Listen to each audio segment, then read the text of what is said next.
Assalamualaikum, selamat pagi. Jumpa lagi kita dalam kuliah DMP 4233, proses fabrikasi logam, metal fabrication process, GC D5 minggu yang ketiga. Mari kita pergi kepada slide yang seterusnya. Okey, kita lihat dalam kompetisi ini kita akan belajar tentang reka bentuk dan pembangunan. Jadi kita pergi kepada apa dia reka bentuk lagi dahulu. Proses penyediaan reka bentuk dapat dilaksanakan dengan baik dengan bantuan komputer. Walau bagaimanapun, ia perlu bermula dengan asas lukisan kejuruteraan yang baik. Lukisan yang dihasilkan perlu mengikut piawaian, contohnya ISO, DIN, JIS, ANSI atau ANSI dan sebagainya. Berikut adalah perkara penting untuk menghasilkan lukisan kejuruteraan. Yang pertama sekali, lukisan perlu dilihat dari sudut pengguna, keperluan pengguna itu sendiri. Yang kedua, lukisan perlu dilihat daripada pelbagai sudut dan mempunyai dimensi. Setiap lukisan boleh dilihat daripada pandangan yang berbeza. Contohnya pandangan sisi, pandangan hadapan, pandangan pelan dan juga pandangan tambahan, serta mempunyai ukuran. Yang ketiga, mempunyai petunjuk penyudahan. Maknanya ada petunjuk sebagai pemudah. Keempat, meletakkan had dan padanan mengikut spesifikasi. Setiap lukisan perlu ada had dan padanan ataupun dalam bahasa Inggerisnya clearance untuk memudahkan proses kerja. Dan akhir sekali, gunakan segala catatan berkaitan produk dalam ruangan yang disediakan sebagai rujukan. Maknanya ada catatan-catatan ataupun butiran berkaitan dengan produk di dalam bahagian rujukan supaya memudahkan pengguna. Baik, kita lihat stress. Okey, ini adalah contoh cetakan biru projek fabrikasi. Dalam ni ditunjukkan di sini ada dia punya keterangan, di bahagian atas ni keterangan, di bahagian bawah ni adalah pandangan, satu pandangan daripada pandangan sisi. Ini adalah unjuran ortografik. Jadi lukisan ini ditunjukkan dalam ortografik dan isometrik. Yang ini isometrik. Jadi dalam lukisan isometrik ni kita dapat lihat ada dimensi dan ada simbol-simbol yang menunjukkan kerja-kerja kimpalan, simbol-simbol kimpalan di sini. Dan di bawah ni adalah keterangan-keterangan yang berkaitan dengan proses kerja tersebut. Jadi di dalam blueprint ni ditunjukkan satu contoh pembuatan produk kerja-kerja fabrikasi. Baik, seterusnya kita lihat pada ni. Bagaimana kita membuat pemilihan kepada reka bentuk. Pemilihan reka bentuk ni dia berdasarkan beberapa faktor. Kita lihat yang pertama sekali, pemilihan jenis sambungan. Ini untuk memastikan ketahanan dan kekuatan produk. Contohnya pada sambungan temu, kambi dan lain-lain. Kemudian yang keduanya, lokasi dan taburan kimpal. Memastikan masalah herotan dan tegasan. Contohnya projek yang meleding. Yang ini maknanya taburan kimpal ni jumlah kimpal yang kita kenakan pada bahan.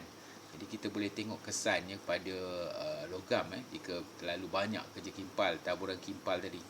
Seterusnya kita tengok pada reka bentuk sambungan. Pematuhan prosedur dan keboleh kimpalan. Contohnya penggunaan kerja kimpal dengan bahan dan mesin. Jadi kita kena tengok dia punya design ataupun reka bentuk sambungan dulu. Apa yang sepatutnya kita buat sambungan tu, sama ada kambi ke temu ke. Itu seterusnya kita tengok pada pertimbangan teknikal. Pertimbangan teknikal ni ada banyak. Pertama sekali kita pergi pada jenis bahan, jenis sambungan dan keperluan pengeluaran. Contohnya bahan yang kita kimpal tu alloy, kita guna kimpal temu dengan menggunakan mesin TIG. Jadi ini adalah dokumen ataupun ini adalah ciri-ciri yang kita perlu gunakan untuk mengeluarkan produk tersebut. Kemudian yang akhir sekali adalah dari segi pertimbangan kos.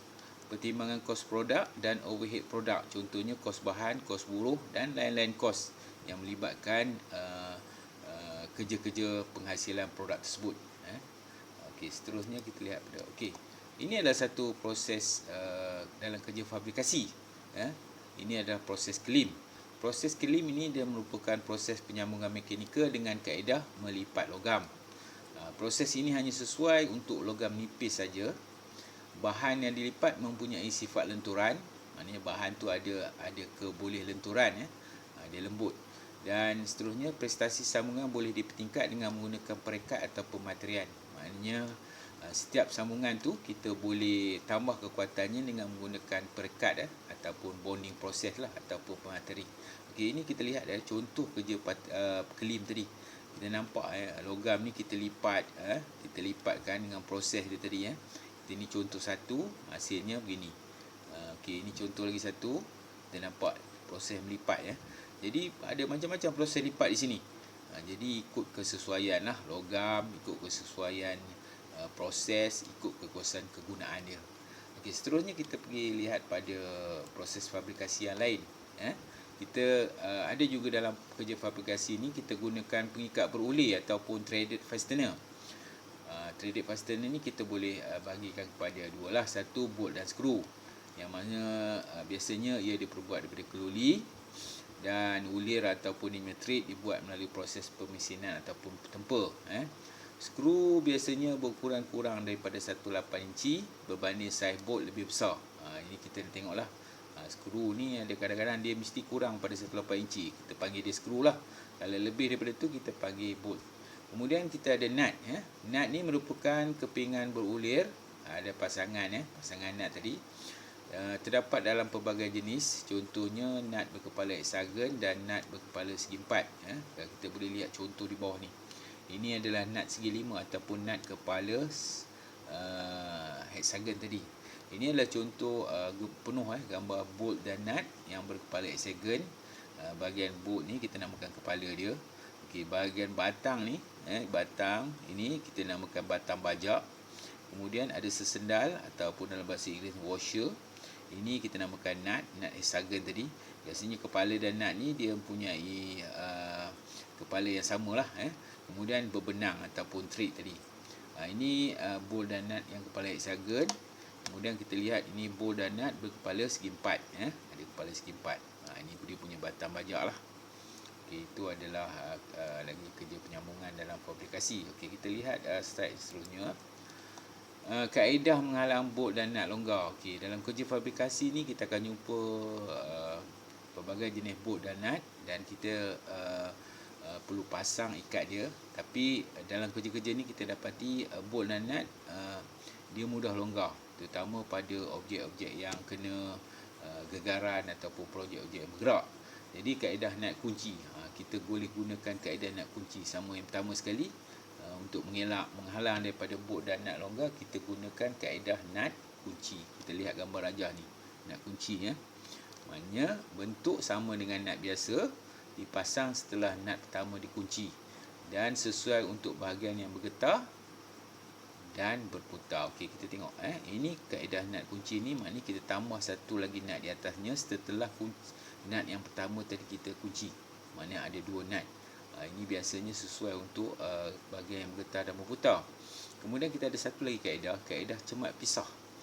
Kaedah cemat pisah ni yang mana lubang gerudi pada hujung nut atau pada batang bajak tadi, setelah nut diketatkan, masukkan cemat pisah atau pin ke dalam lubang. Okey, kita lihat ini gambar rajah kaedah cemat pisah ni. Ini batang bajak tadi. Setelah kita ikat nut tadi, kita akan tebuk lubang, drill lubang pada bahagian hujung batang bajak, dan akhirnya kita akan masukkan satu pin satu pin ni pada lubang yang tergerudi pada hujung nut tadi. Kaedah ini untuk mengelakkan nut tadi, bolt dan nut longgar, dinamakan kaedah cemat pisah. Dan yang pertama tadi kaedah nut kunci. Baik, seterusnya kita lihat pada sesendal washer yang kita bincang sebelum ni dalam penggunaan bolt dan nut. Digunakan secara serentak dengan pengikat skru, mempunyai tujuan untuk menghalang bolt dan nut menjadi longgar, mengagihkan beban pada permukaan lebih besar, menghalang permukaan benda kerja rosak akibat geseran atau putaran. Terdapat pelbagai jenis sesendal ataupun washer. Contohnya sesendal bulat, sesendal spring, sesendal tirus bulat dan sesendal tap. Di bawah ni ada gambar rajah. Ini adalah gambar rajah yang menunjukkan sesendal sesendal jenis bulat. Kemudian kita ada ini sesendal spring yang mana dia biasanya tidak bersambung, ada terpisah bahagian ni. Kemudian ini kita namakan sesendal tab lah, sesendal tab, dan ini sesendal tirus bulat. Kita nampak tirus bulat, dia ada hujung di bahagian ni, pandangan atas dia, pandangan atas, pandangan sisi. Okey, ini contoh sesendal lah. Kemudian kita pergi kepada slide yang seterusnya. Salah satu lagi proses penyambungan dalam kerja parifikasi ialah proses rivet dan proses merivet. Rivet ni adalah penyambungan mekanikal kekal. Terdapat pelbagai jenis kepala rivet. Contohnya rivet kepala bulat, kepala rata, kepala benam. Biasanya rivet ni kita buat daripada logam mudah tempur. Contohnya keluli lembut, loyang dan aluminium. Rivet ni kita boleh kelaskan kepada dua lah. Pertama sekali proses merivet. Macam mana proses merivet tu berlaku? Okey, pertama sekali proses kita gurudi lubang. Seterusnya kita pilih diameter dan jarak rivet yang betul. Kita lihat pada gambar rajah ni. Kemudian rivet dimasukkan ke dalam lubang dan lapikkan pada andas. Rapatkan logam dan batang rivet dengan kepingan logam. Bentukkan kepala rivet dengan menjadi bulat dengan menggunakan tukul. Kita tengok darjah 3, darjah 3. Kemudian masukkan acuan kepala rivet supaya kepala mengikut bentuk. Kita lihat sini macam mana kita buat rivet. Pertama, langkah pertama tadi kita gurudi. Setelah gurudi lubang, kita pilih diameter dan jarak rivet yang betul. Kita masukkan ke lubang dan lapikkan dengan andas. Di bawah ni ada andas. Kemudian kita rapatkan darjah 2 ni, kita rapatkan logam batang rivet dengan kepingan logam tadi. Yang ketiga ni kita bentukkan kepala rivet menjadi bulat dengan menggunakan tukul. Dan akhir sekali kita masukkan acuan supaya kepala rivet ni akan bentuk seperti yang kita nak lah, pasal acuan. Okey. Baik, seterusnya dalam satu lagi kategori proses rivet ialah rivet pop. Rivet pop ni sesuai untuk logam nipis dan menggunakan alat privet. Contohnya alat privet yang ni. Kita lihat tadi contoh 4 jenis kepala rivet dalam ni. Kepala bulat, ini kepala tina, ini kepala rata dan ini kepala benam. Jadi proses rivet ni kita dapat lihatlah dengan menggunakan alat privet tadi. Setelah lubang digurudi, kita masukkan rivet tadi dan kita terus gunakan tekanan, tekan di sini, dan akhirnya rivet ni akan patah. Ini proses yang mudah lah yang biasa digunakan dalam kerja fabrikasi. Jadi saya rasa itu saja untuk kuliah kita pada minggu yang ketiga ni. Kita akan sambung lagi pada minggu hadapan atau minggu yang seterusnya.